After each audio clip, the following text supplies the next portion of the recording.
Boa tarde. Você assiste a partir de agora a transmissão da sessão especial realizada pelo Tribunal de Contas para apreciação das contas do Governo do Estado do Espírito Santo referente ao exercício de 2013. A sessão foi realizada especialmente na manhã da quarta-feira, dia 2 de julho.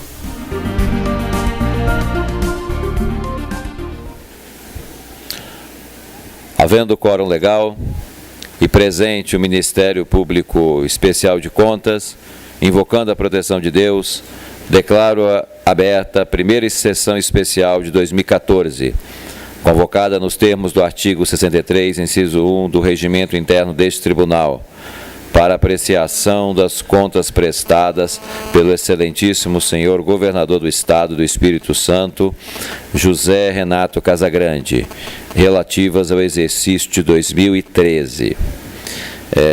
Gostaria de, nesse momento, anunciar as presenças aqui. Dr. Rodrigo Júdice, Procurador-Geral do Estado. Senhor Bruno Pires Dias, Contador-Geral do Tesouro. Senhora Ângela Silvares, Secretária da Seconte. Senhora Edneia Silva Barroso, Subsecretária do Tesouro, pela Secretaria da Fazenda. José Elias Marçal, Presidente do IPAJM. Senhor Pablo Rodzinski, Secretário de Estado de Gestão de Recursos Humanos. Também anunciar a presença aqui da equipe técnica das contas de governo, aqui representada pelo chefe da 9ª Controladoria, Sr. Guilherme.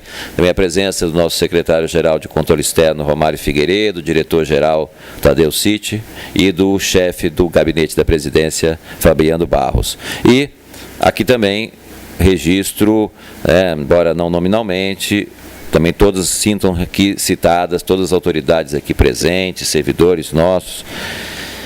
E é uma sessão simples que nós fazemos, que tem uma pauta simples. Então, nesse momento, vou conceder a palavra ao relator, conselheiro Rodrigo Flávio Freire Faria Chamum, para então proferir o seu voto.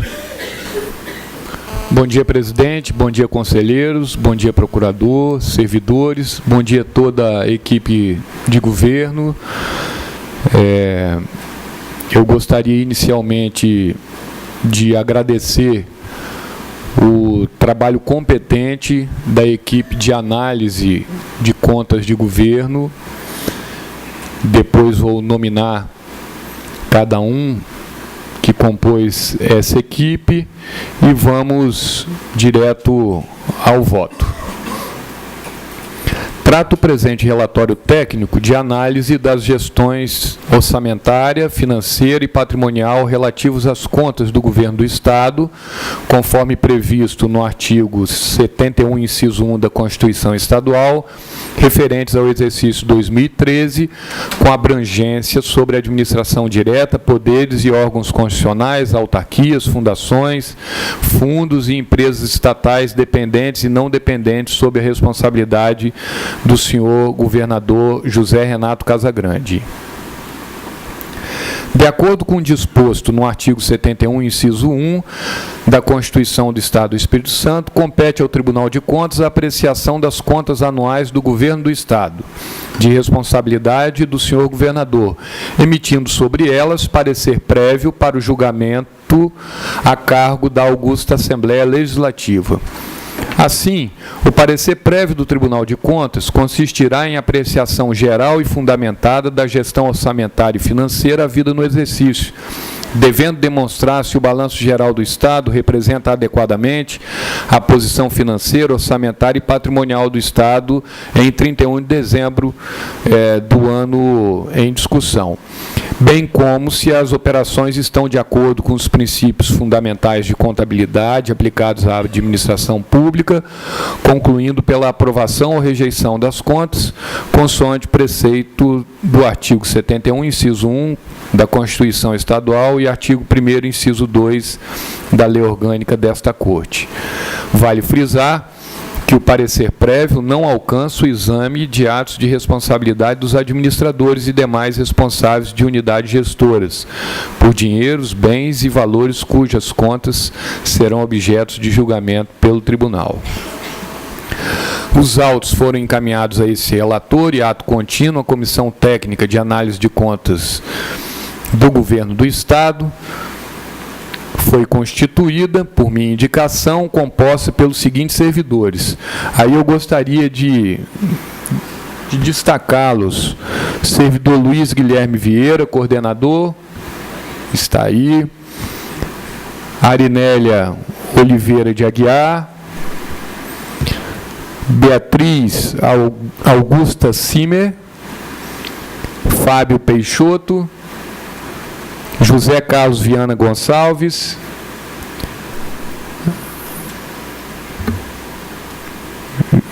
Luiz Gustavo Sampaio de Carvalho, Marisa de Souza Macedo, Poliana Ferreira, Robert Salviato Detone, Rodrigo Lubiana e Rupi Caldas Vieira. Eu gostaria de uma salva de palmas para essa competente equipe, da mais alta qualidade e de um comprometimento sem fim com o Tribunal de Contas. E pedir desculpas às vezes pela pressão para que eu tivesse o maior número de dados possíveis para poder chegar à conclusão que cheguei. Mas o trabalho de vocês é realmente digno de muitos aplausos. Muito obrigado pela compreensão nesse curto período de tempo. Digo curto porque o relator original das contas de governo seria o conselheiro Domingos Taufner. Como ele foi eleito presidente, eu acabei assumindo e tendo um espaço menor para fazer essa análise. Após minucioso exame e circunstanciado relatório, a equipe técnica emitiu suas considerações, conclusões e recomendações, conforme relatório técnico das contas de governo do governador do Estado do Espírito Santo, relatório técnico de contas de gestão 01 de 2014. O relatório as conclusões estão todas no relatório deste voto. Apenas as conclusões. Foi distribuído o relatório analítico com todos os pontos para todos os conselheiros. No voto, eu apenas incluí, como parte do meu relatório, as conclusões da comissão técnica. Relatório este distribuído e disponível no workflow. Então, eu vou ao desfecho da conclusão da área técnica, onde a comissão técnica opina no sentido de que seja emitido parecer prévio à Assembleia Legislativa do Estado do Espírito Santo pela aprovação da prestação de contas do governador do Estado do Espírito Santo, senhor José Renato Casagrande, relativas ao exercício de 2013. Nos termos regimentais, os autos foram encaminhados ao Ministério Público de Contas para manifestação, representado pelo eminente procurador Luciano Vieira, emitindo o seguinte parecer: conclusão. Consumpedâneo na análise fática e jurídica, constante do relatório 1 de 2014, o Ministério Público de Contas oficia pela emissão de parecer prévio à Assembleia Legislativa do Estado do Espírito Santo, recomendando a aprovação da prestação de contas anual do governador do Estado do Espírito Santo, senhor José Renato Casagrande, referente ao exercício financeiro 2013. Pugna por fim, sejam expedidas à Governadoria do Estado as recomendações constantes do aludido relatório técnico, bem assim que adote providências imediatas para promover a restituição ao Fundeb e ao Fundo Estadual de Saúde dos valores aplicados em desconformidade com a legislação vigente, apresentando a este tribunal no prazo de 10 dias a comprovação da transferência dos recursos às contas respectivas. É o relatório. Passo a fundamentar. Com a finalidade de destacar os resultados da análise técnica, consolido as conclusões de cada assunto abordado de forma sumarizada e sintetizada, na medida do possível, é claro, né?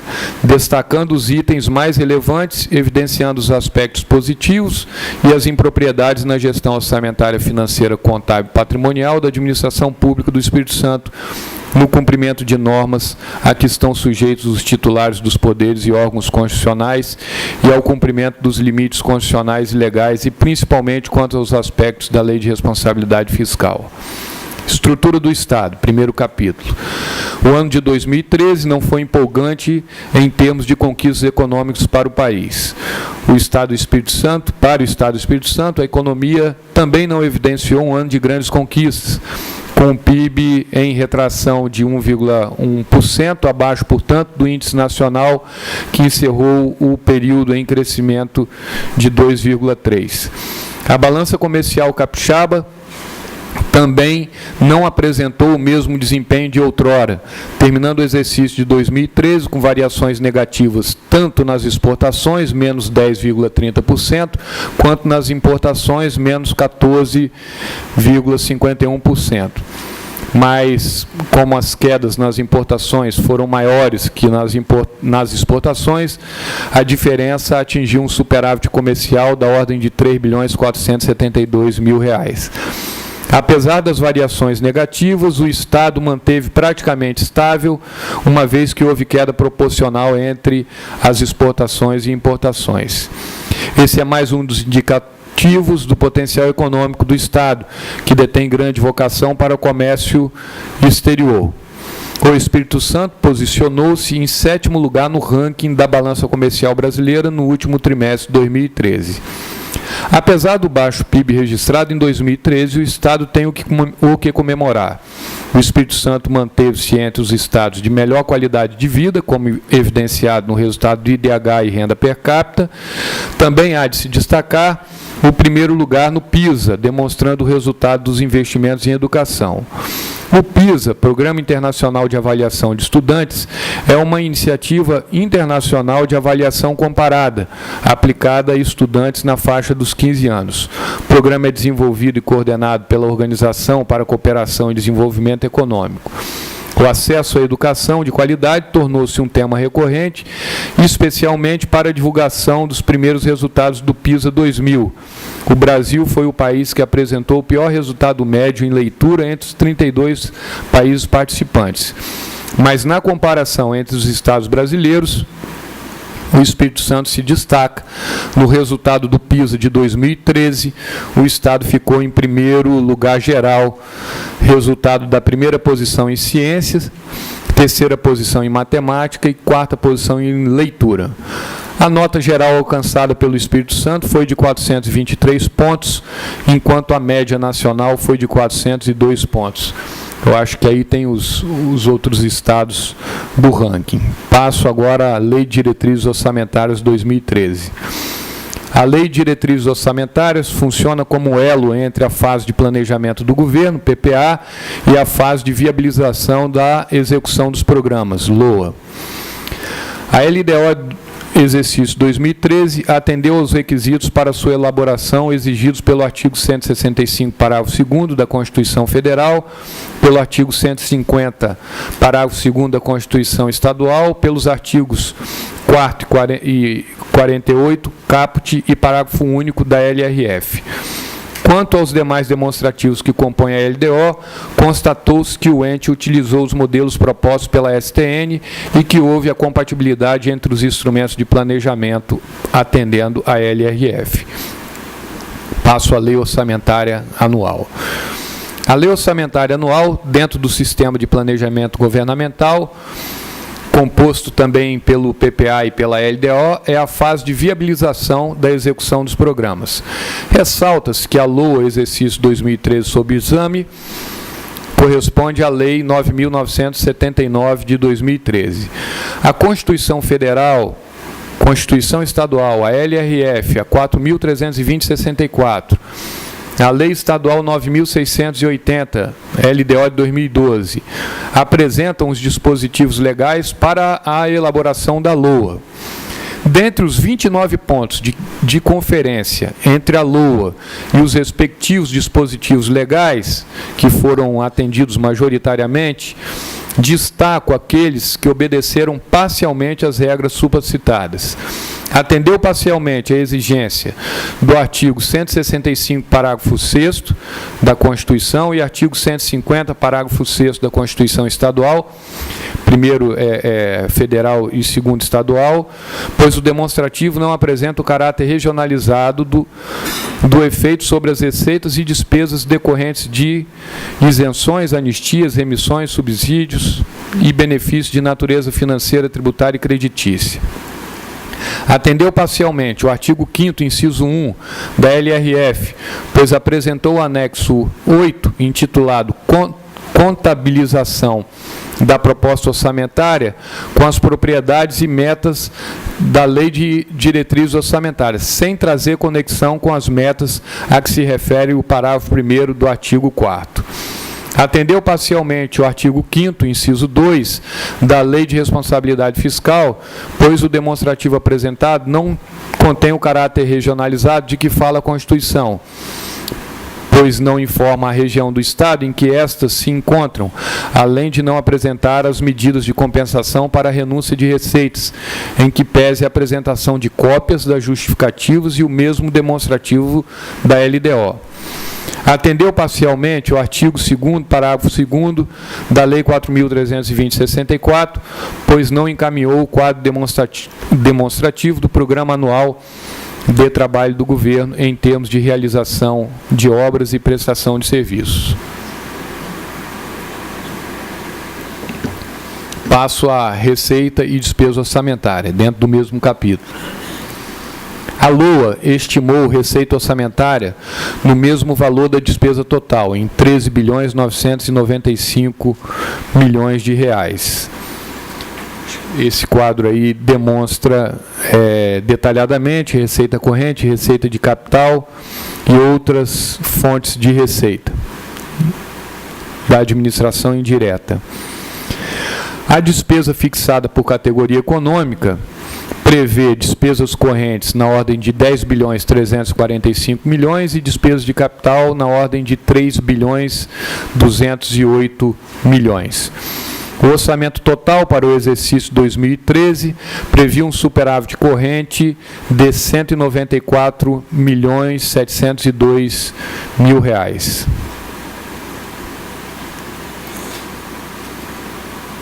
Presidente, eu estou resumindo a leitura.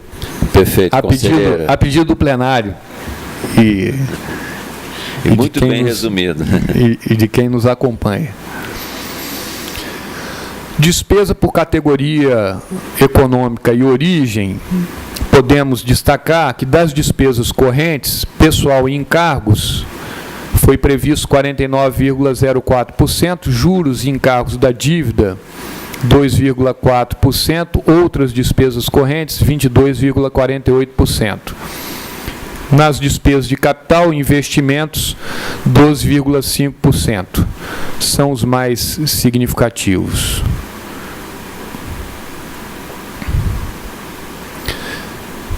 Também destaco recurso de todas as fontes.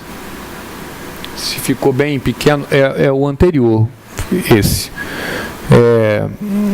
Apenas Previdência Social, os gastos com saúde e educação e encargos especiais foram gastos acima de 10%.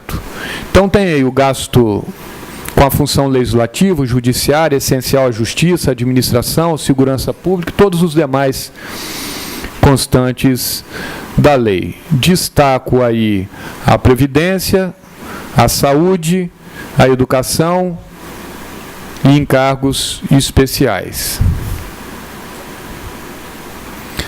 Despesa por órgão comparado 2012 com 2013, o que nós podemos verificar? Que houve uma variação real do orçamento da Assembleia na ordem de 11,5%, do Tribunal de Contas na ordem de 21%, Tribunal de Justiça 6,6% e Ministério Público 11,6%. Passo à regra de ouro constitucional. A Constituição Federal, em seu artigo 167, inciso 3, dispõe: a realização de operações de crédito que excedam o montante das despesas de capital, ressalvadas as autorizadas mediante créditos suplementares ou especiais com finalidade precisa, aprovados pelo Poder Legislativo por maioria absoluta. Tal norma recebeu a alcunha doutrinária de regra de ouro constitucional, que objetiva evitar o financiamento de todas as suas despesas decorrentes por meio de endividamento. Para tanto, a lei veda que o ente público realize as operações de crédito em montante superior às despesas de capital. Tal norma recebeu a alcunha doutrinária de regra de ouro constitucional, que objetiva evitar o financiamento de todas as suas despesas correntes por meio de endividamento. O Estado do Espírito Santo realizou receitas de operações de crédito no montante de 910 milhões e executou despesas de capital líquida de incentivos fiscais no montante de 2 bilhões 169 milhões, obtendo um resultado para fins de apuração da regra de ouro no valor de 1 bilhão 258 milhões negativos, significando que as receitas realizadas não excederam as despesas executadas, cumprindo desta forma o artigo 167, inciso 3 da Constituição da República. Passo a demonstrações contábeis. No Brasil, as finanças públicas estão disciplinadas principalmente na Lei Federal 4.320/64, determinando que, ao final de cada exercício, os resultados gerais da administração pública sejam demonstrados no balanço orçamentário, balanço financeiro, patrimonial e demonstração das variações patrimoniais. Além dessa, a Lei Complementar 101 disciplinou normas ligadas às finanças públicas, voltadas para a responsabilidade na gestão fiscal.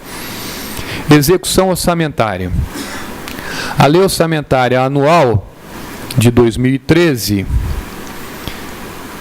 estimou receita em 13 bilhões 995 milhões e fixou despesa em igual valor. No decorrer da execução orçamentária de 2013, ocorreram movimentações de créditos suplementares e especiais, resultando em uma despesa autorizada ao final do exercício no valor de 15 bilhões 898 milhões. Constata-se que houve elevação na autorização de despesa no montante de 1 bilhão 902 milhões. Tal valor advém da abertura de créditos adicionais em conformidade com o previsto no artigo 43 da 4.320. No que tange às modificações na previsão das receitas, verifica-se que a previsão atualizada até o final do exercício 2013 resultou em 14 milhões 302 milhões, portanto, 307 milhões superior à previsão original. Execução das receitas. As receitas efetivamente arrecadadas sofreram uma redução ao compararmos o exercício de 2013 com o exercício anterior. As receitas correntes sofreram uma redução de 2,85%, enquanto as receitas de capital recuaram 7,27%. Somadas, as receitas orçamentárias arrecadadas em 2012 totalizaram 12 bilhões 282 milhões, enquanto que em 2013, 11 bilhões 884 milhões, redução de 3,24%. Receita de ICMS Fundap. Com a redução da alíquota do ICMS Fundap de 12% para 4%, por força da Resolução 13/2012 do Senado Federal, as operações interestaduais de bens e mercadorias importados por determinado Estado, destinados a outro Estado, sofreram impactos decorrentes da queda de arrecadação das receitas de ICMS. Aí tem um quadro que demonstra que a queda da receita do ICMS Fundap, assim, de um ano para o outro, foi de 57,10%. E tem um histórico do comportamento também de 2008 para cá.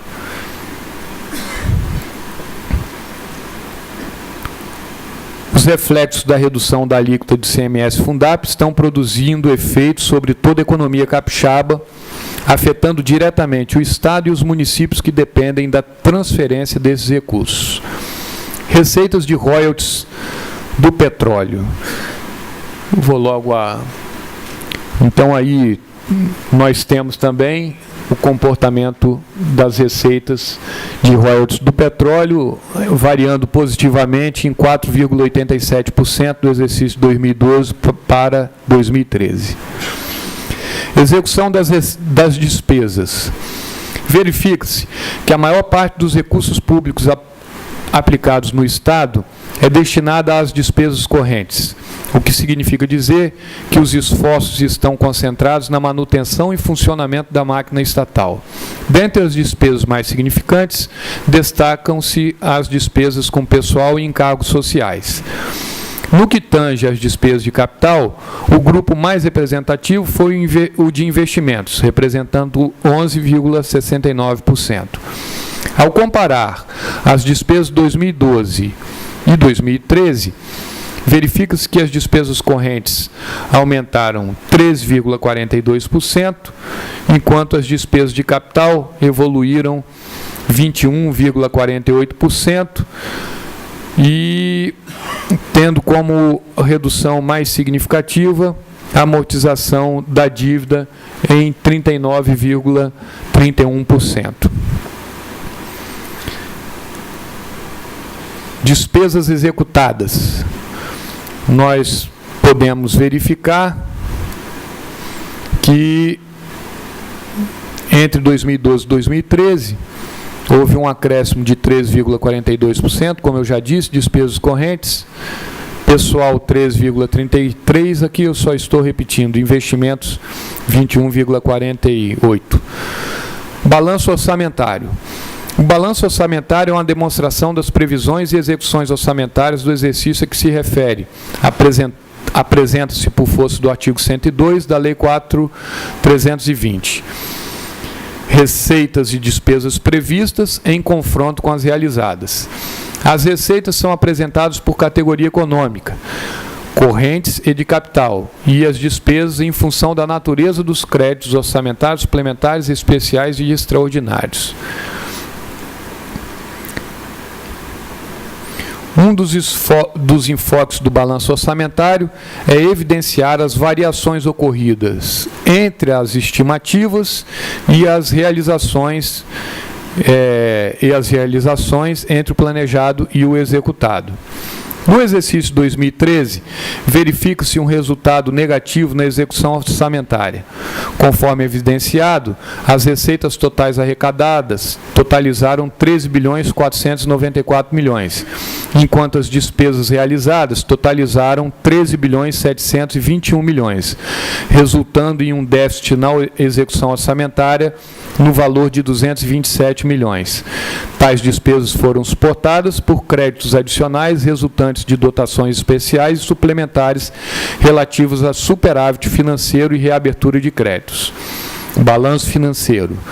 O balanço financeiro demonstrará as receitas e despesas orçamentárias e extra-orçamentárias conjugados com o saldo do exercício anterior e o saldo que se transfere para o exercício seguinte.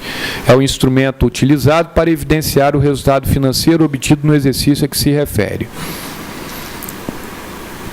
O item receita previdenciária recebida para a cobertura do déficit evidenciado no balanço financeiro, no valor de 167 milhões, refere-se ao valor do aporte previdenciário efetuado pelas seguintes entidades: Tribunal de Justiça, Tribunal de Contas, Ministério Público, Assembleia Legislativa, ao IPA-JM.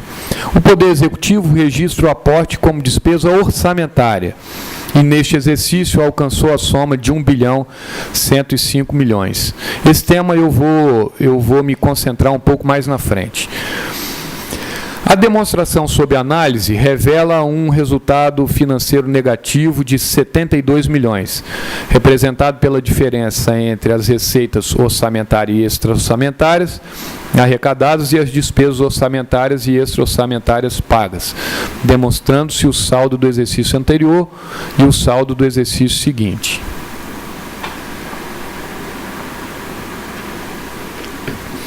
Demonstração das variações patrimoniais. O artigo 104 da Lei 4.320 dispõe que a demonstração das variações patrimoniais, DVP, evidenciará as alterações ocorridas no patrimônio, resultantes ou independentes da execução orçamentária, e indicará o resultado patrimonial do exercício. Nós temos aí um quadrinho que mostra que o ativo real líquido, demonstrado através de balanço patrimonial consolidado, apresentou o valor de 15.289 milhões. Representou uma variação positiva de 20,29%. Passo ao balanço patrimonial. Dentre os demonstrativos contábeis obrigatórios pela 4.320, está o balanço patrimonial, que apresenta de forma sintética os bens, direitos e obrigações que compõem o patrimônio estadual ao final do período a que é específico. Formalmente, o balanço patrimonial é apresentado em duas seções, onde a seção do ativo aglutina os bens e direitos e a seção do passivo consolida as obrigações e o patrimônio líquido. Balanço patrimonial do Estado consolidado espelha um ativo financeiro no valor de 4 bilhões e 22 milhões e um passivo financeiro no valor de 1 bilhão e 25 milhões, resultando num superávit financeiro de 2 bilhões 997 milhões. Indicando que para abertura de créditos adicionais no exercício de 2014, segundo estabelece o artigo 48, parágrafo 1º, inciso 1 da 4.320, o Estado dispõe deste valor como fonte de recursos. Dívida ativa. No balanço patrimonial, verifica-se que no ativo permanente há o registro da conta contábil realizável a longo prazo, no valor de 9 bilhões 881 milhões. Sendo que deste montante destaca-se o registro da dívida ativa no valor de 9 bilhões 222 milhões, que representa 40,23% do somatório do ativo financeiro e ativo permanente. Observou-se que o estoque da dívida ativa representou nos últimos 10 anos, em média, 45% do ativo total do Estado. Verifica-se que em 2013, o saldo da dívida ativa de 9 bilhões 222 milhões constitui a conta de avaliação monetária mais expressiva dentre aquelas que constituíram o somatório do ativo financeiro e o ativo permanente, sofrendo pouca variação em sua relevância nos anos anteriores. O Estado do Espírito Santo ainda não constituiu contabilmente a provisão para perdas de dívida ativa, previstas pelo Manual da Dívida Ativa, Portaria STN 564/2004, publicado pela Secretaria do Tesouro Nacional. Importa frisar que a contribuição da provisão não representa renúncia e direito constituído pelo Estado, mas tão somente a aplicação do princípio contábil da prudência. Conforme exposto, recomendo o registro de ajustes da dívida ativa de acordo com os princípios de contabilidade e as normas brasileiras de contabilidade aplicada ao setor público. Lei Complementar 101. Intitulada Lei de Responsabilidade Fiscal, estabelece normas de finanças públicas voltadas para a responsabilidade na gestão fiscal, com o propósito de assegurar a transparência dos gastos públicos e a consecução das metas fiscais com a permanente observância dos limites fixados pela lei, pressupostos da gestão fiscal responsável. Nesse sentido, a LRF orienta sobre o equilíbrio entre receitas e despesas, a limitação de empenho e movimentação financeira, a não geração de despesas consideradas não autorizadas, irregulares e lesivos ao patrimônio público, os critérios para a criação, expansão ou aperfeiçoamento da ação governamental que acarrete aumento de despesa. Orienta ainda sobre o cumprimento de metas de resultado primário e nominal, sobre a instituição, previsão e efetiva arrecadação de todos os tributos da competência constitucional do ente, sobre a contratação de operações de crédito, disponibilidades de caixa, restos a pagar, dentre outras disposições, visando sempre a responsabilização do titular do poder ou órgão que se refere à gestão dos recursos e patrimônio públicos. Transparência. A Lei Complementar 131 de 2009 acrescentou dispositivos à LRF, estabelecendo normas de finanças públicas voltadas para a responsabilidade na gestão fiscal, a fim de determinar a disponibilização em tempo real de informações pormenorizadas sobre a execução orçamentária e financeira da União, dos Estados, do Distrito Federal e dos municípios. Com base em parâmetros técnicos e participação de especialistas em finanças públicas, a Associação Contas Abertas desenvolveu o Índice de Transparência, cujo objetivo é criar um ranking dos portais com maior ou menor grau de transparência. O Índice de Transparência, que está na 3ª edição, leva em consideração 3 grandes temas: conteúdo, série histórica e frequência de atualização e usabilidade. Na edição 2014, o Espírito Santo assumiu o primeiro lugar do ranking, com nota 8,96, seguido de Pernambuco, com 8,14 e São Paulo, com 7,95.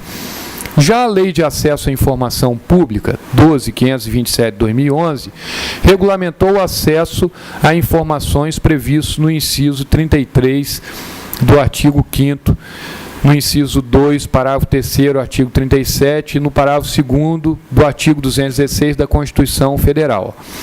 A lei estabelece que qualquer cidadão pode ter acesso a documentos e informações que estejam sob a guarda de órgãos públicos em todos os poderes e níveis de governo. No Estado do Espírito Santo, a Lei de Acesso à Informação foi regulamentada pela Lei 9.871 de 2012 e ainda a Secretaria de Estado de Controle e Transparência disponibilizou o Guia de Requisitos e Boas Práticas para a construção de portais transparentes municipais. No 3º quadrimestre de 2013, a 9ª Secretaria de Controle Externo efetuou nova análise do cumprimento dos artigos 48, 48A e 49 da LRF no relatório de gestão fiscal, constatando que ainda há necessidade de aperfeiçoamento. Contudo, houve um grande avanço no nível de informações disponíveis nos sites de transparência dos poderes e órgãos do Estado. Passo à receita corrente líquida. A receita corrente líquida é o somatório das receitas tributárias, de contribuições patrimoniais, agropecuárias, industriais, de serviços, transferências correntes e outras receitas correntes do ente da federação, deduzidos alguns itens exaustivamente explicados pela LRF, não cabendo interpretações que extrapolem os dispositivos legais. Analisando a evolução da receita corrente líquida, verifica-se que houve uma variação real negativa de 9,4% em relação ao ano anterior e uma variação nominal no mesmo período negativa de 3,2%. Demonstrativo do resultado nominal. O objetivo da apuração do resultado nominal é medir a evolução da dívida fiscal líquida. De acordo com o demonstrativo analisado, o montante da dívida fiscal líquida do Estado saltou de 793 milhões em 2012 para 1.722 milhões em 2013, representando, em valores correntes, um aumento de 928 milhões. Demonstrativo do resultado primário. Resultado primário representa a diferença entre as receitas e as despesas primárias, não financeiras. No que se refere aos valores apurados para as receitas e despesas fiscais relativos ao exercício 2013, a receita primária total apresentou um montante de 12.233 milhões. e a despesa primária, 12.550 milhões. Destaque-se dessa forma a ocorrência de déficit primário na ordem de 316 milhões. Demonstrativo das receitas de operações de crédito e despesas de capital. A conferência do demonstrativo abordou os valores das receitas de operação de crédito, as despesas de capital e as despesas de capital líquidas, verificando-se o cumprimento deste dispositivo legal. Apurou-se que o montante executado das despesas de capital líquidas, no valor de 12.169 milhões, manteve-se acima das receitas de operação de crédito realizada, que foram de 910 milhões, atendendo o cumprimento da regra de ouro constitucional. Demonstrativo da despesa com pessoal. Aí tem um quadro de todos os órgãos e limites. Estado consolidado, limite 60%. Limite de alerta, 54%. O realizado, 53,28%. Poder Executivo, limite legal 49%, limite de alerta 44,10%, executado 44%. Judiciário, limite legal 6%, alerta 5,40% e o realizado 5,59%. Portanto, o Poder Judiciário já ultrapassou o limite de alerta. Poder Legislativo, limite legal 3%, alerta 2,7%, realizado 1,98%. Tribunal de Contas, limite 1,3%, alerta 1,17%, realizado 0,83%. Ministério Público, limite legal 2%, alerta 1,80% e o realizado 1,71%. Portanto, eu destaco aí apenas o Poder Judiciário, que ultrapassou em 2013 o limite de alerta. Dívida consolidada líquida.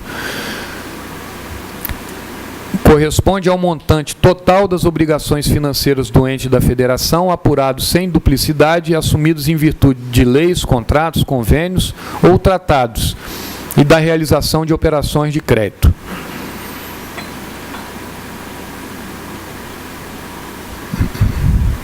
A dívida consolidada líquida do Estado no terceiro quadrimestre apresentou um montante de 2.190 milhões, correspondente a 20,74% da RCL, ficando assim abaixo do limite estabelecido pela Resolução 40 do Senado Federal, que tem um limite de 200%. Portanto, nós estamos a 1/10 do teto. Na comparação com os demais estados da federação, verifica-se que o estado do Espírito Santo possui a quarta menor dívida consolidada líquida sobre a receita corrente líquida do país. A média anual, a média brasileira é de 65,77%. O limite, 200% da receita corrente líquida. E o Estado, neste ano, registrou 20,74%. Passo ao demonstrativo das operações de crédito. Constata-se que, ao final de 2013, o montante apurado para fins de cumprimento do limite geral das operações de crédito foi 735.339.000, correspondentes a 6,96% da receita corrente líquida, abaixo do limite de 16%. Disponibilidade de caixa. O demonstrativo da disponibilidade de caixa objetiva assegurar a transparência da disponibilidade financeira e verificar a parcela comprometida para a inscrição em restos a pagar de despesas não liquidadas, cujo limite no último ano de mandato da gestão administrativa e financeira é a disponibilidade de caixa líquida por vinculação de recursos. Para tanto, apresenta o cálculo da disponibilidade de caixa do ponto de vista estritamente fiscal, demonstrando se o ente possui liquidez para arcar com seus compromissos financeiros. O Estado, ao final do exercício de 2013,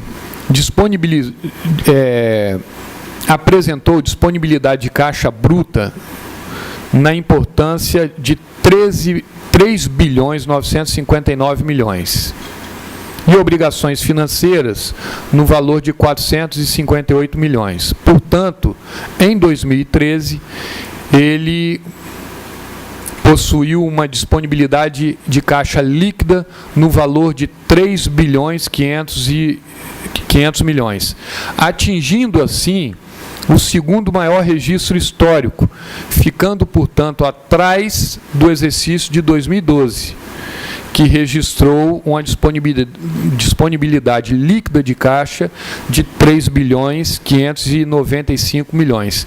Então, a disponibilidade líquida de caixa diminuiu 95 milhões do ano passado para cá.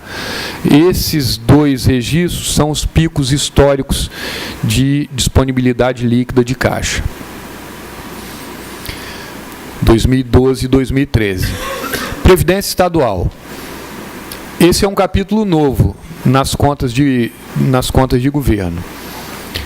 Os regimes próprios de previdência social deverão observar todas as regras previstas nas normas gerais de previdência, ter caráter contributivo e ser organizado com base em normas de contabilidade e atuária que preservem seu equilíbrio financeiro e atuarial.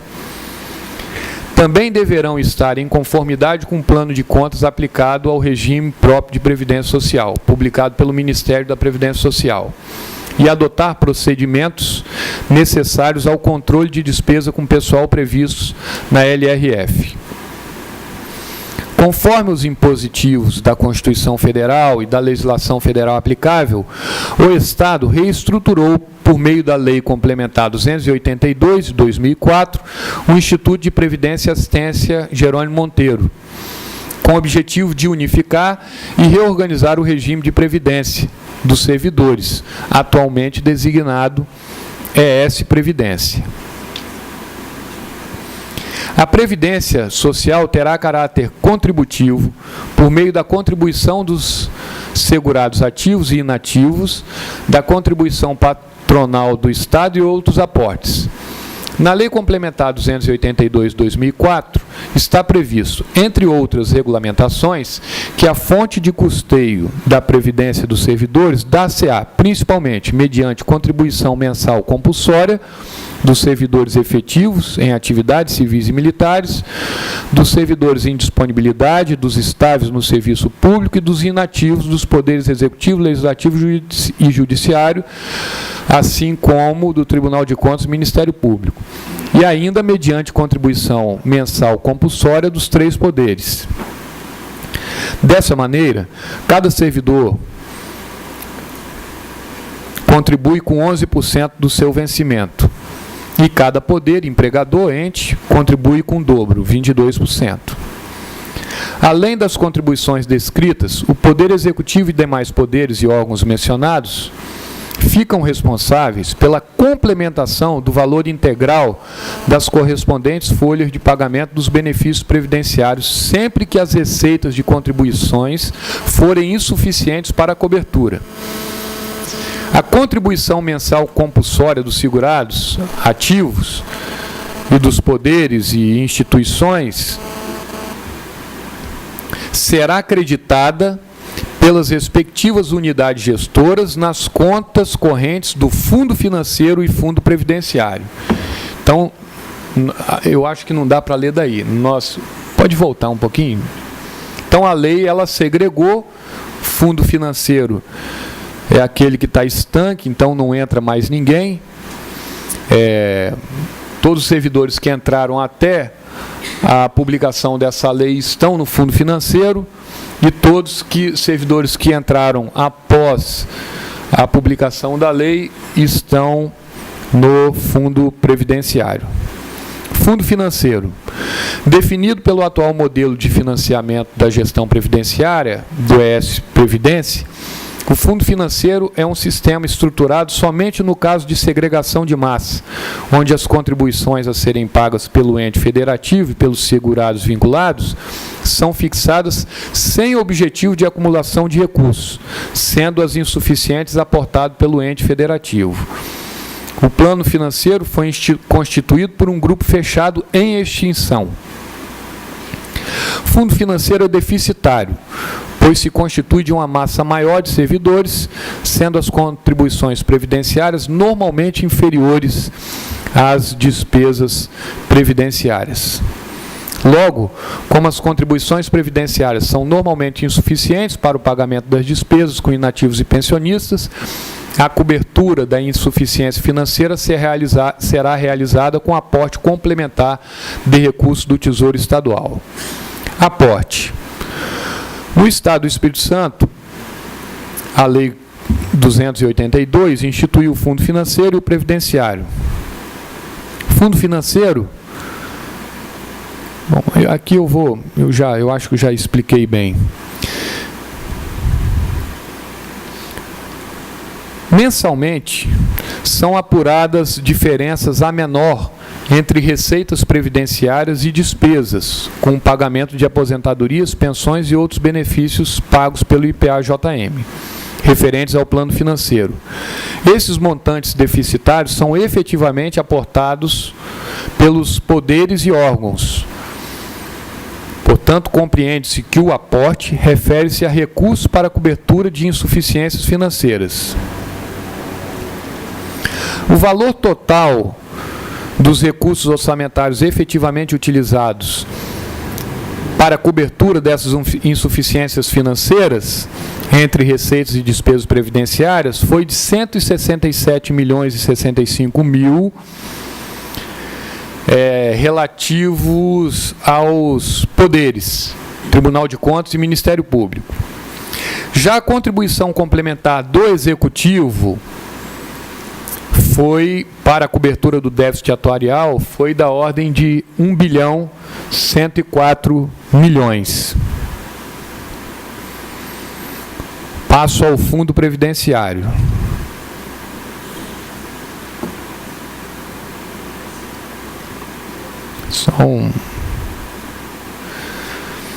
Fundo Previdenciário. O Fundo Previdenciário destina-se ao pagamento dos benefícios previdenciários aos servidores titulares de cargo efetivo que ingressaram no serviço público após a lei. O Fundo Previdenciário é superavitário. Em 2013, ele teve como receita 214.347.000 e como despesa 8.258.000. Verificou-se, portanto, um superávit relativo ao plano previdenciário no montante de 206.088.000. Passo à avaliação atuarial. O quantitativo total de servidores ativos, beneficiários, aposentados e pensionistas vinculados ao ES Previdência é de 70.383 servidores. A maior parte, 63.809, é do Poder Executivo, sendo 31.950 ativos, 27.095 inativos e 4.764 pensionistas. O controle previdenciário constitui-se em um dos fatores importantes na gestão pública, sendo preponderante para que se atinja o equilíbrio fiscal. Segundo disposições da legislação previdenciária, os regimes próprios de previdência dos servidores públicos devem ser organizados de modo a garantir o seu equilíbrio financeiro e atuarial. Os planos de benefícios deverão ser avaliados atuarialmente no início de sua implantação e reavaliados anualmente. Isso visa a organização e revisão do seu plano de custeio. O cálculo do custo de um plano previdenciário se faz por meio de um estudo técnico que se denomina avaliação atuarial.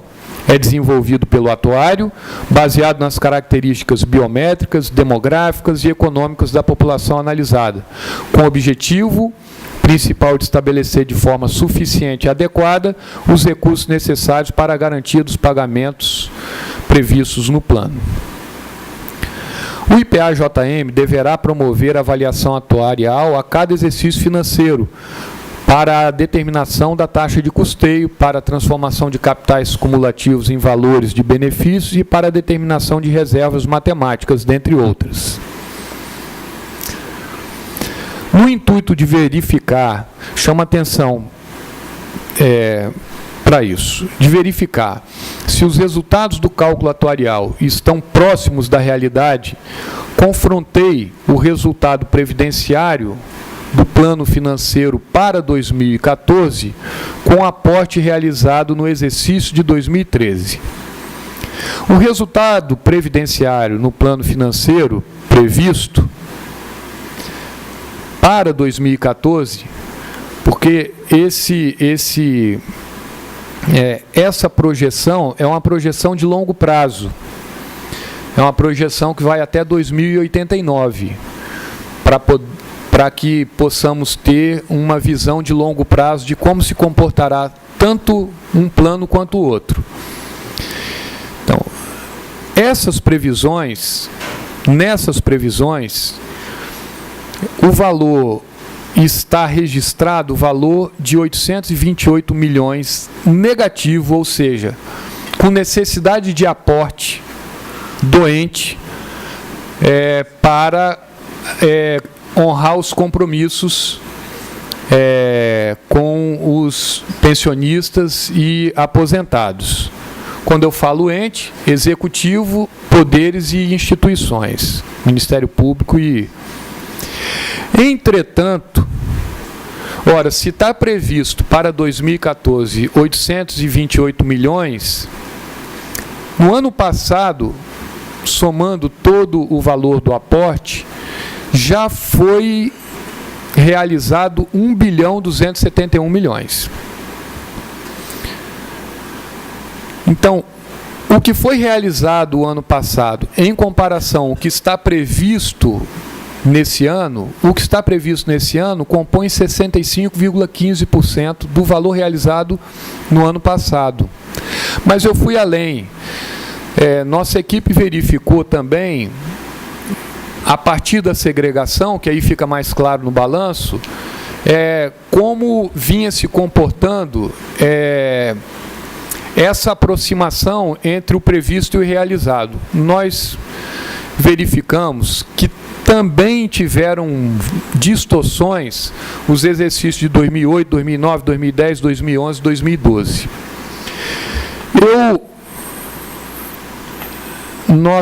A equipe que cuidou dessa área, nós tivemos uma reunião com a diretoria do IPA-JM, que está ciente desse desafio, e não é um desafio fácil. E ficou muito claro para mim. Qual é o desafio? É aproximar o previsto com o realizado. Porque quando nós olhamos no anexo do relatório feito pela equipe, essa projeção atuarial, a projeção no campo previdenciário, ela é fabulosa. Até o ano de 2089. E a projeção no campo financeiro, a princípio não é tão preocupante, eu não achei, e a equipe também não achou preocupante, porque ela tem uma curva leve de crescimento e ela tem uma tendência de queda a partir de 2034, se eu não me engano. E depois vai até o fim, porque essa massa está segregada, então não entra mais ninguém. E num olhar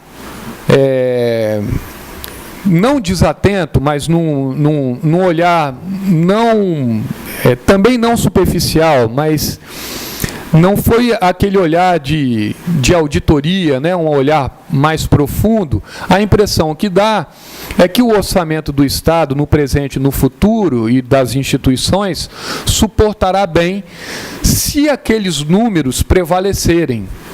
A minha dúvida e o que eu destaco é que, desde a segregação das massas, os balanços estão demonstrando que há um descompasso entre o aporte efetivamente realizado e o previsto no cálculo atuarial.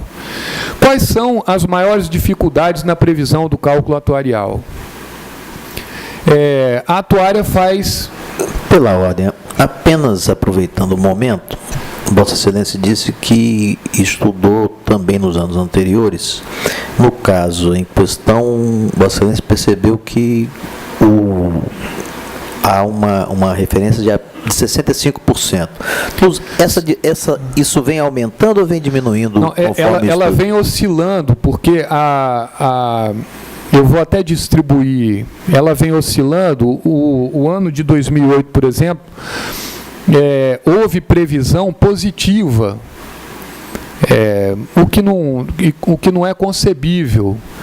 Então, há de se ter um olhar atento. Eu acho que as coisas estão melhorando muito. E no meu entendimento, assim, não é difícil compreender. Alguns estados ainda não segregaram a massa. Alguns estados não tomaram essa decisão, porque tinha dois caminhos: ou segregar, ou fazer um plano de amortização durante 30 e poucos anos. Tem estado que fez essa opção. Nós fizemos a opção de segregação, e essa opção é recente. Então, eu tenho a impressão que estamos num aprendizado, num caminho para aperfeiçoar o sistema. Mas eu destaco, e esses dados, conselheiro Sérgio, estão consubstanciados nos balanços. Então, todos os balanços, nos balanços tem lá o valor aportado, realizado, e também o valor previsto na projeção atuarial. O que me chamou a atenção? A dificuldade do IPA-JM como coordenador desse processo na projeção. Por quê? Porque a cada medida que o Legislativo, o Executivo e nós, os poderes, tomam em relação a reajuste de nossos servidores, impacta diretamente no planejado por eles. Então, é uma missão assim desafiadora a aproximar o previsto do realizado. Então, eu destaco duas coisas. É um sistema novo, então eu entendo que nós estamos aprendendo, inclusive o tribunal, pela primeira vez em voto de governo, se eu não me engano, está tratando desse tema. Eu vou provocar, e tenho certeza que eu terei a compreensão de Vossas Excelências, que nós especializemos uma área, porque não é só o IPA-JM, nós temos os institutos municipais, que esses eu tenho muito receio, mas esse é outro debate. Mas eu acho que valeu a pena eu sair um pouco do voto e dar esses esclarecimentos que não estão no voto, por conta de uma reunião que eu tive e nossa equipe teve com o IPA-JM, que foi muito esclarecedora. Para a equipe que me acompanhou nessa reunião, se eu esqueci de algum detalhe, tem algum detalhe importante? Não. Obrigado.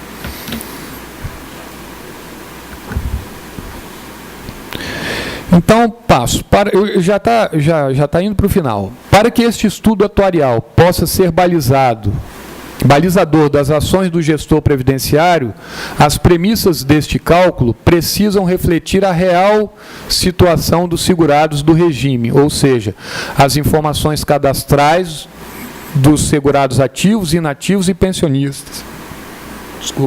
Precisam estar completamente atualizados. Então, eu recomendo a melhoria da qualidade da base de dados cadastrais por meio de recadastramentos periódicos dos servidores ativos, inativos e pensionistas, recadastramento a ser realizado pelo Executivo e os poderes, levando em consideração, sobretudo, as informações essenciais para o cálculo atuarial. Então, tem muita coisa em jogo, assim, tem muita pedra no caminho para aperfeiçoar essa conta. Vou dar um exemplo. Está tramitando no Congresso Nacional a emenda 63, que versa sobre a valorização da magistratura. 5% de acréscimo a cada 5 anos, com teto de 35. Isso tem um impacto imediato. Como que a atuária e o IPA-JM pode prever se vai ou não acontecer? Então, não existe tarefa fácil nisso. Eu acho que o papel do Tribunal de Contas, neste sentido, porque eu estou gastando um pouco mais de tempo, investindo um pouco mais de tempo neste tema, que esse tema é desafiador para todos os países. Para você ter uma ideia, o rombo na Previdência 2013, na federação, foi de 0,86% do PIB. A previsão para daqui a 50 anos, se eu não me engano, é aproximar-se de 5% do PIB. Quer dizer, é assustador. É assustador o que vem acontecendo nos países europeus, na Grécia, por exemplo, Espanha. Num primeiro olhar, eu senti que a nossa Previdência está sendo bem administrada.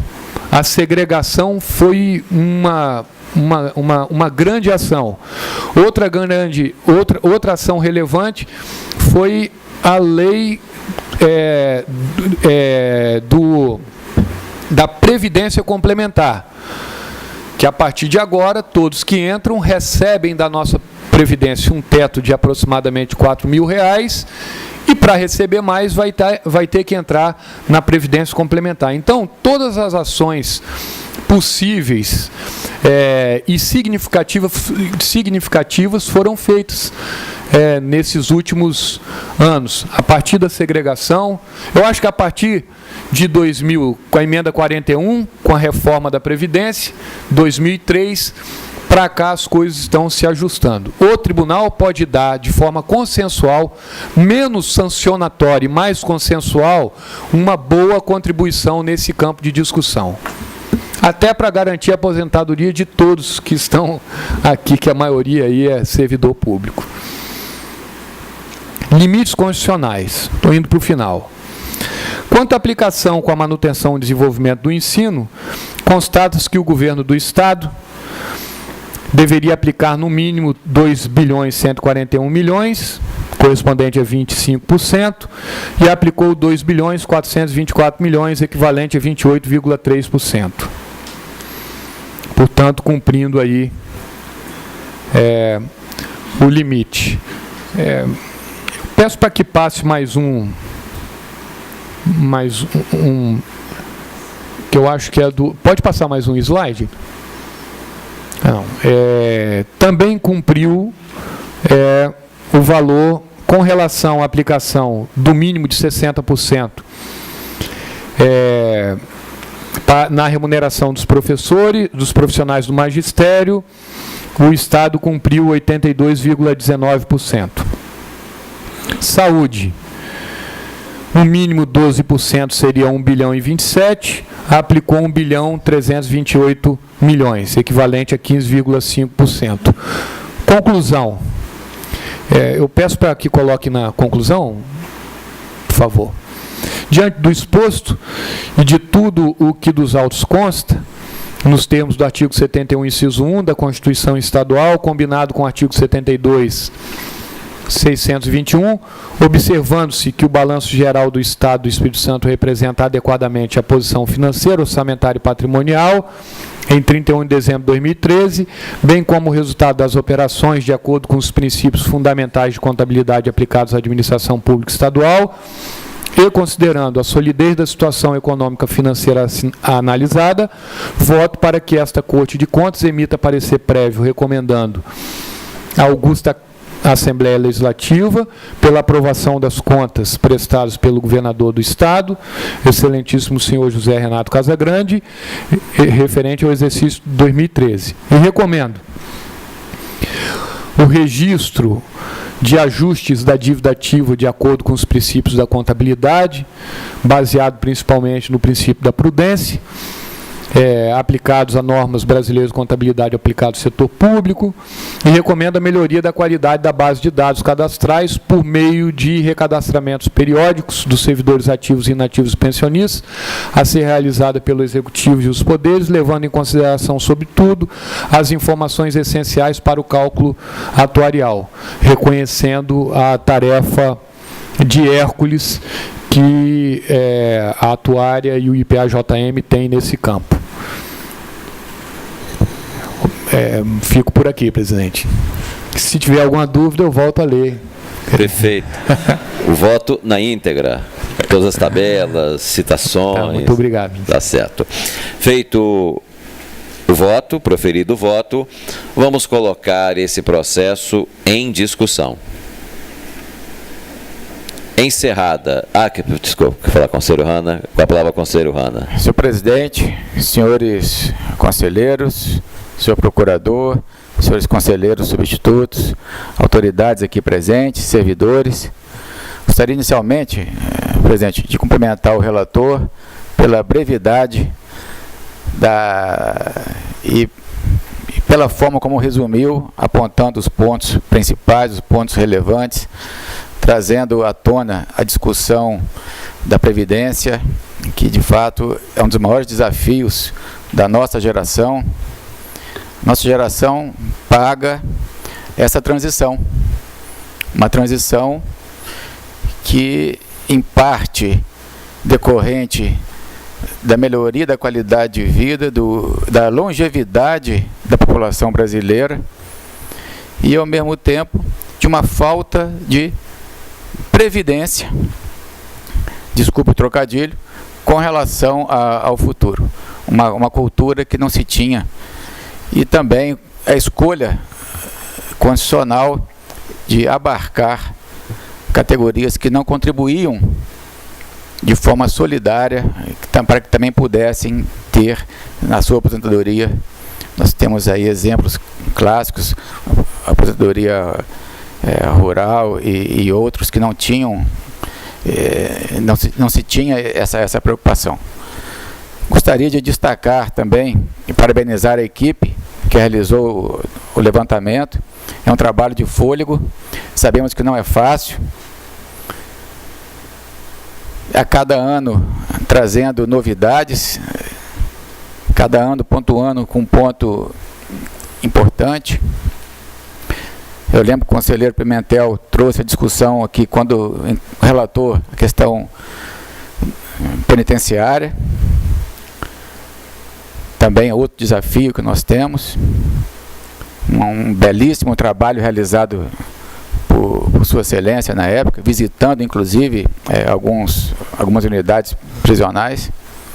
Também já foi discutido aqui a questão da educação, da saúde, e trazemos hoje, na forma do voto do relator, a questão previdenciária, mas sem se descuidar de outros pontos que foram tratados.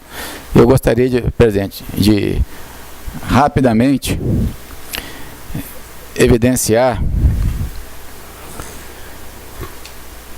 Não é fácil administrar com uma perda de ICMS de importação de aproximadamente 60%. Perda essa que reflete também nos municípios. E o governo enfrentou isso. Educação, no mínimo de 2,14 bilhões, foram aplicados 2 bilhões e 420 milhões de reais. Mais de 280 milhões de reais a mais. Na saúde, do mínimo de 1 bilhão, foram 1 bilhão e 330 milhões de reais. Com relação ao resultado, não só a aplicação contábil, o Espírito Santo ficou de parabéns no PISA, conforme apresentado do voto do relator, ficando em primeiro lugar no Brasil. O segundo lugar, Distrito Federal, terceiro, Rio Grande do Sul, quarto, Santa Catarina. Então ficamos muito à frente na região Sudeste. Deixamos de ser o patinho feio da região Sudeste. Também fica evidenciada de forma clara a preocupação com a responsabilidade fiscal, com a transparência, quando foi demonstrado o aumento de investimentos e o pagamento das dívidas. O aumento do ativo real líquido em mais de 20%. Índice de transparência em primeiro lugar do Brasil. E aqui gostaria, com a aquiescência do plenário, de dar os parabéns à secretária de Controle de Transparência, Ângela Silvares.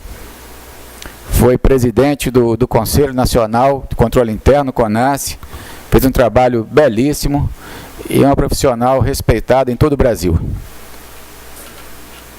E estendo o parabéns a toda a equipe da Secretaria de Controle e Transparência. Também ao trabalho que tem sido feito pelo IPA-JM. Eu senti na voz de Vossa Excelência uma saudade daquela estrutura que Vossa Excelência criou. Conselheiro Rodrigo, trabalhar com controle interno, além de ser um desafio, é algo engrandecedor, porque nós trabalhamos vendo os resultados. Quem dera se pudesse ser fosse feito um estágio, um tempo, para que nossos auditores conhecessem a realidade do controle interno. Com certeza iriam voltar. Eu sei que muitos já conhecem, mas com certeza iriam conhecer de perto a realidade. É muito fácil criticar. Também gostaria de destacar o montante da dívida consolidada, 10 vezes menor ao limite da Lei de Responsabilidade Fiscal. Já encaminhando para o final de minhas observações, disponibilidade de caixa, Vossa Excelência comentou, da ordem de 3 bilhões e 500 milhões de reais. Se não me engano, essa disponibilidade de caixa aumentou em mais de 100% ao longo dos 3 anos e meio de governo. Ela era da ordem de 1 bilhão e pouco e chegou agora em 2013 com mais de 3 bilhões e meio. Isso demonstra, mais uma vez, que a responsabilidade fiscal, de fato, deixou de ser um anseio e um desejo e internalizou na gestão estadual. Senhor presidente, eu só tenho que parabenizar o conselheiro Rodrigo Chamon, a sua equipe, pelo trabalho desempenhado. E também a equipe de governo, que a cada ano demonstra mais transparência e uma parceria sadia com o órgão de controle. Boa ordem, presidente. Obrigado, conselheiro Hanna. Com a palavra, conselheiro Sérgio Borges. Presidente, hoje, para mim, está fechando um ciclo importante em relação a 2013, que eu fui relator da LDO na Assembleia, como presidente da Comissão de Finanças, e fui relator da Lei Orçamentária. E naquela época, quando nós analisávamos os documentos que o governo tinha encaminhado, nós fazíamos uma observação para os deputados, em geral, que o Espírito Santo tinha tomado o rumo do orçamento real, da responsabilidade. Hoje, ao ver, né, a explanação do conselheiro Rodrigo, da qual eu já vinha analisando desde que ele disponibilizou o voto, tive o cuidado de imprimi-lo e lê-lo com cuidado, eu fico satisfeito. Me alio às palavras do conselheiro Hanna também em relação à equipe do governo. Aqui tem a secretária Ângela, tem a Diné representando a Fazenda, o procurador Dr. Rodrigo. Isso mostra a integração que houve entre aquilo que foi planejado e o que foi realizado. O cuidado com que foi que o governo executou o orçamento do Espírito Santo e fez as correções de rumo durante o caminho, porque nós também acompanhamos as prestações de conta na Comissão de Finanças da Assembleia, da Secretaria da Fazenda.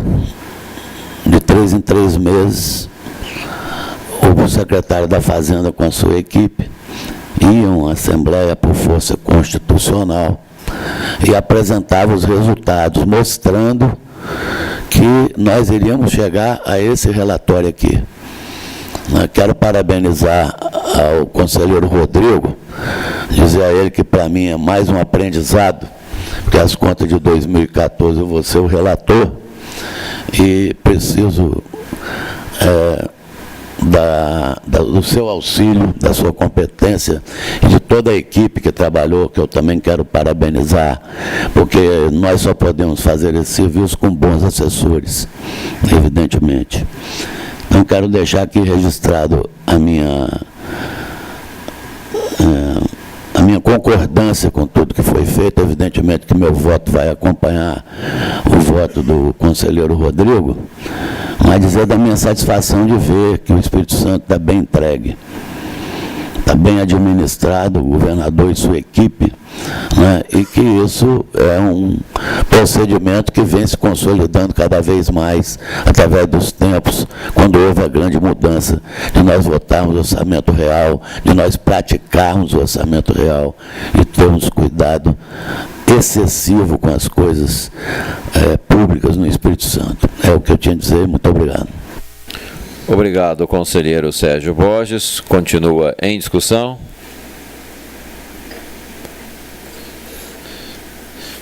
Quero ressaltar aqui o voto do conselheiro, a importância, né, quer dizer, muito didático, uma orientação muito boa sobre as finanças do Estado, sobre como funciona. Ressalto também a preocupação com a Previdência Social. Essa preocupação acontece mais, esse problema da Previdência, de déficit, acontece mais no governo do Estado e nos municípios mais antigos, que tem um passivo muito grande de uma época que o servidor também não contribuía. Até 98 não era obrigatória a contribuição do servidor. Então, quem está se aposentando hoje, já se aposentou por 30 ou 35 anos ou um pouco mais de tempo de serviço, grande parte do tempo a pessoa não contribuiu. Então, isso criou efetivamente um grande desequilíbrio no sistema que vai sendo abatido com o tempo. Então, nas próximas 2 décadas, realmente é um período de muito gasto previdenciário. Os municípios mais recentes, ou que estavam no regime geral e adotaram o regime próprio há menos tempo, eles já iniciaram com novas regras, sem esse passivo todo. Então, há uma tendência dos municípios com previdência há pouco tempo terem uma situação atuarial melhor. Mas, de qualquer maneira, vale muito o alerta do conselheiro para ser feita uma análise geral na Previdência, né, não só do Estado, como dos municípios. Bom, encerrada a discussão, vamos colocar... Para o final, só para eu fazer agradecimento. Não, é no final, aí então a gente pode abrir, que alguém queira fazer algum agradecimento. Encerrada a discussão, vamos colocar em votação o parecer prévio emitido pelo relator de aprovação das contas apresentadas pelo governador José Renato Casagrande, relativo ao exercício de 2013, com também as recomendações que ele apresentou ao proferir seu voto. Como voto, o conselheiro Sebastião Carlos Randa de Macedo. Acompanho o relator. Como voto, o conselheiro Sérgio Abudib Ferreira Pinto. Presidente, só queria registrar, antes de eu votar, a transparência do processo, que já vem ocorrendo, virando tradição na Corte, assim que os dados chegam da Assembleia, são disponibilizados a todos os conselheiros, ao Ministério Público de Contas.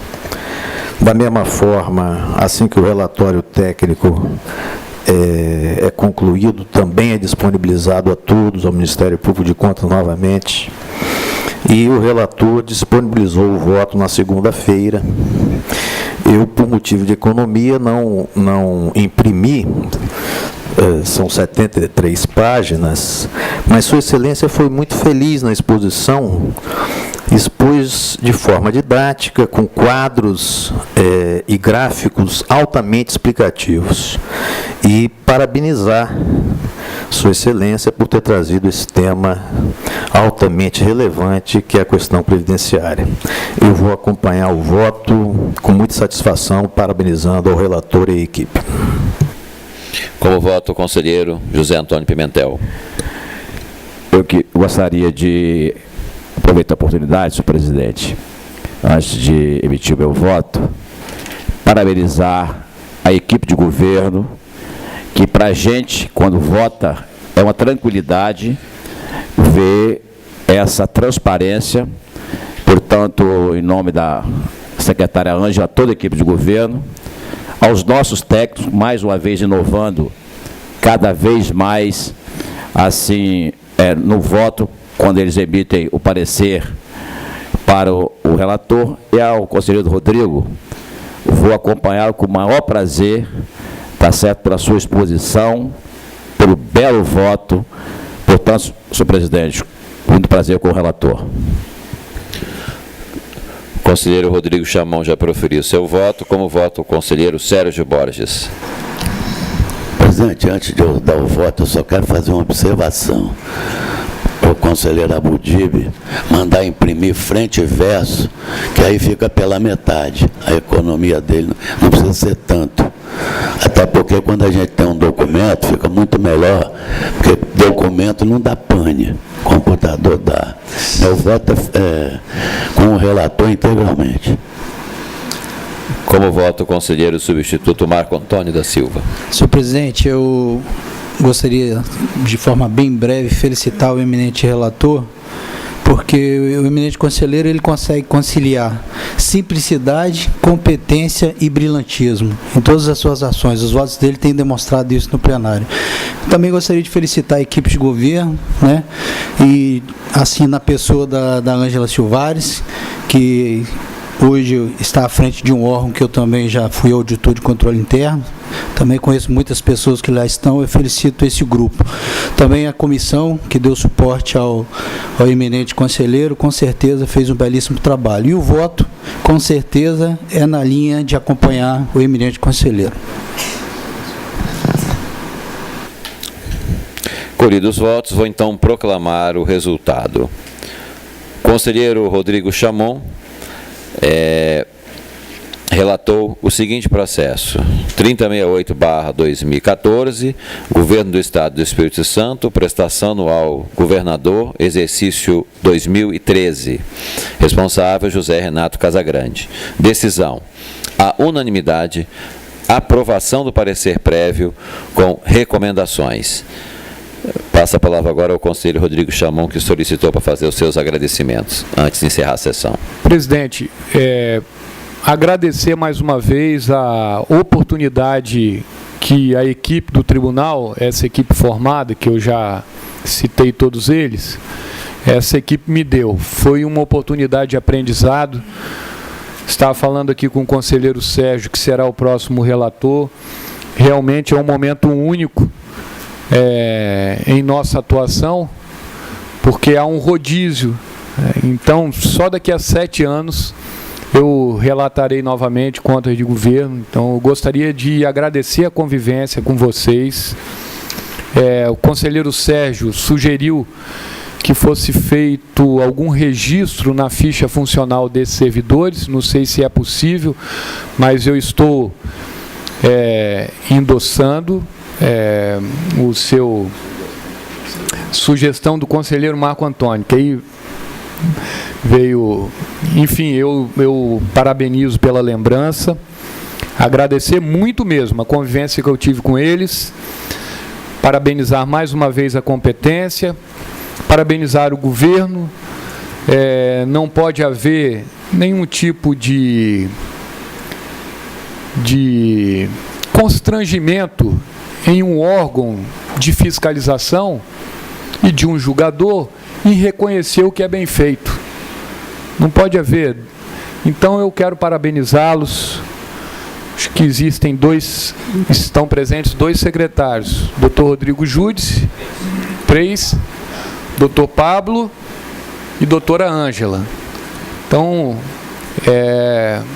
e também quem representa a Secretaria da Fazenda, doutora Edneia. Então eu gostaria de parabenizá-los e que Vossas Excelências possam transmitir aos seus servidores, à sua equipe, esse nosso respeito. E agradecer as palavras dos conselheiros e dizer ao conselheiro Sérgio Borges que terá mais tempo do que eu, que é uma grande oportunidade para dar uma boa contribuição para o futuro do Espírito Santo, estudar um relatório de contas de governo. Muito obrigado, presidente. Inicialmente está definido o pedido aí para nós encaminharmos para a terceira SAD, para as sessões encaminhar essa solicitação de inserir o elogio aos servidores que participaram brilhantemente da comissão de análise das contas de governo. Nada mais havendo a tratar, vou declarar encerrada a presente sessão especial. Antes, porém, convoco para a próxima, que será ordinária, a realizar-se no dia 8 de julho de 2014, terça-feira, excepcionalmente, às 9 horas. Está encerrada a sessão.